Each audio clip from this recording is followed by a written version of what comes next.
Hello everyone, welcome back to a new replay cast. Today in the bottom right, spawning as the red terror, we're going to be having INnoVation taking it up against the old timer.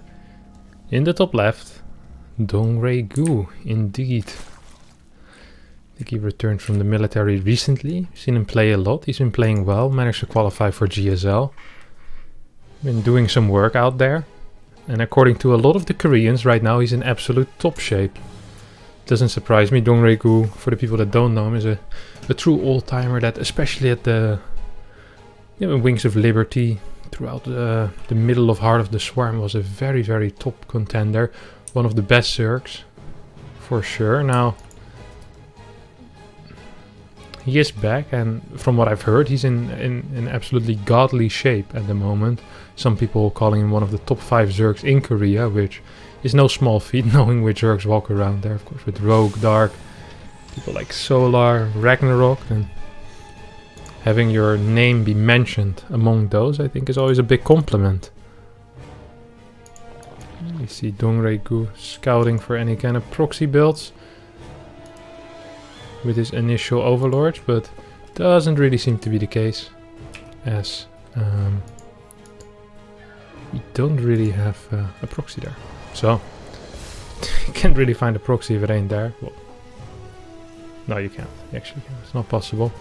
So we have command center coming down here for INnoVation. Will be going into a marine.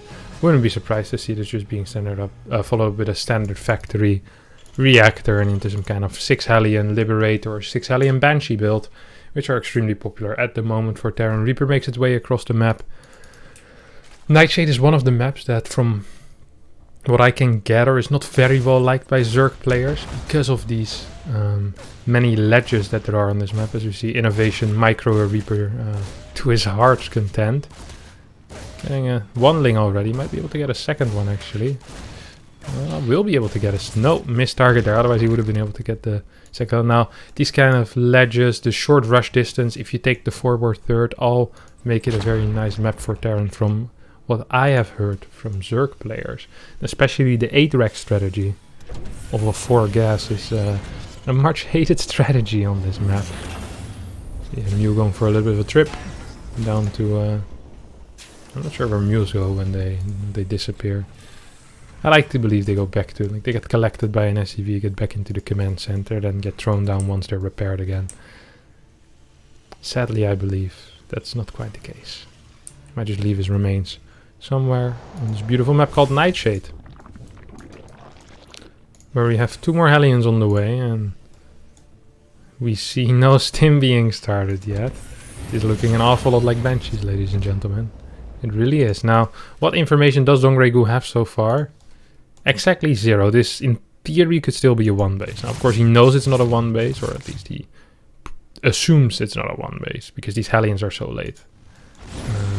Okay, now he managed to figure out that there indeed is a command center, and he knows there's a 3rd and 4th Hellion, but I mean, that's pretty much saying that the grass is green. You already know these things. Oh, INnoVation playing a little bit risky here, or greedy perhaps. Tries to get some kills, loses a Hellion instead. Very ambitious play there with those Hellions after seeing the links. Does get punished for it, caught with his hand in a cookie jar.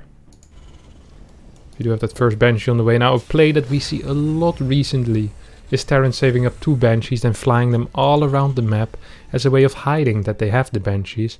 Will INnoVation do the same thing? No, he doesn't give a crap. He'll fly straight through Overlord vision. It's like, you want to see what I'm doing? Here you go, buddy. You can see what I'm doing.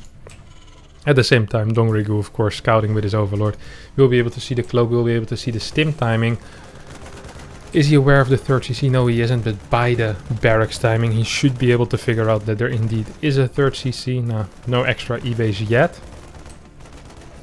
Not sure what Dongre-gu is trying to do over here, but maybe scouting for some kind of armory, making sure that it can't be a Hellbat push. First Banshee managed to do absolutely nothing.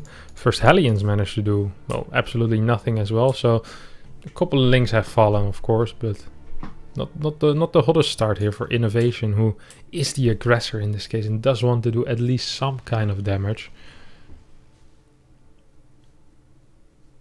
Moving around the map with that first Banshee. Second Banshee will join him. Poor Overlord spread here by Dongre-gu, who's going for a very fast spire. 523 8 more drones are on the way.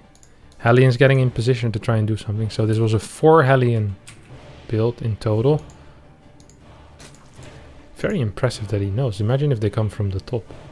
He must have seen the rotation at some point. So here come the 2 bench trying to fly into the main base, and Dongregu is like, not today, my friend. As Dongregu at the same time is gonna surround the Hellions.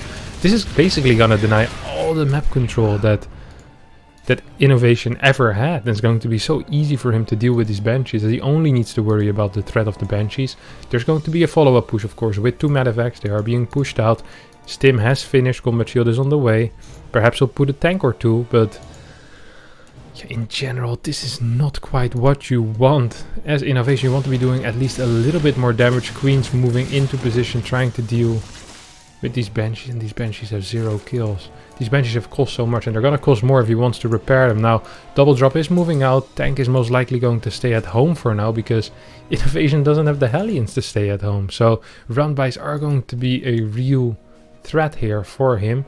We haven't seen a single Evo Chamber yet, so very late Evo Chamber. And a terrible position for Evo Chambers, by the way.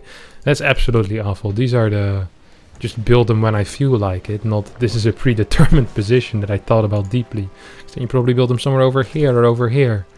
Or where the Spire is, in a way safer location. So INnoVation push forward. Mutas are out, so these drops are in danger of actually getting killed. INnoVation trying to move back into his own reinforcement line, will be able to drop, but is going to lose a fair amount of these Marines. Will end up losing 2 of his medevacs as well. Tanks might end up going down here too. This is super aggressive by Dongregu, but I absolutely love it. Still floating a couple of 100 minerals as well, so could have a little more, but he really gave up a lot of mid-game potential to get a very strong early game pusher, or early game at the start of the mid-game, really, right? Upgrades have been delayed for those fast mutas, for those banelings, for those zerglings. Now there is baneling speed as well already, and this is just a very wild style by Dongregu, very high pressure, and INnoVation having some trouble dealing with it. Now, of course, it does mean that INnoVation's upgrades are going to be light years ahead, as we see 2-2 already starting. No turret yet here for INnoVation. Will end up losing 1 mule. Might lose another SEV or 2 over here. The natural. Now Dongregu decides it's not worth his time microing this. Instead, I'll focus perhaps a little more time on spreading creep. Getting up a couple more drones. As even though he killed a bunch of workers, his drone count isn't all that hot. Usually you want to be ahead of the Terran in economy. So INnoVation, I think, will manage to get home with these medevacs. Now we see extra gases being taken already. What else are we seeing here? 5 barracks. Wouldn't be surprised to see 2 more barracks being added before we see that 4th command center. And I said we might see an 8 Rex, but after seeing those gases here, that seems extremely unlikely. We're not seeing any armor upgrades out of here. Oh, as I said, he starts the armor upgrade, so that is all making sense for now. There's a very big muta count actually. There's 50 mutalisk. Couple of Marines going down. Reactors being destroyed as well, and good muta micro here coming out of Dongregu, who decides it's time to turn around. He's like, are you trying to scare me with 8 Marines, mate? I got 50 mutas. I believe he even has +1, yeah. So, like, that's cool and all that you got Marines, my G, but I got mutalisk, and they can fight. Sure, in big numbers Marines are fine, but there's no big numbers of Marines here. There's a tank stuck here, a couple more Marines will end up falling, and this rally push by INnoVation, I just don't see it work, as basically all of his rally has been killed at home already. Oh, a couple of mutalisks flying straight into Marine tank. Tanks being dropped forward. Risky play as INnoVation rolls forward, or Dongregu rolls forward with his banelings. Gets a lot of big hits on the Marines. Marines so far holding strong. GG gets called. INnoVation loses. So this weird push by Dongregu does end up working out for him. As he managed to snatch the game in a very handy way afterwards. Big muta count, lots of pressure on his opponent, and very high tempo. Fun to watch playstyle. Glad to see this old-timer coming back and showing that he definitely still has it. So if you did enjoy this video, don't forget to subscribe. It does help me a lot. Don't forget to smash the like button. Leave a comment on what kind of series you want to see in the future, and perhaps I'll be casting that soon. Thank you all for watching, and bye bye.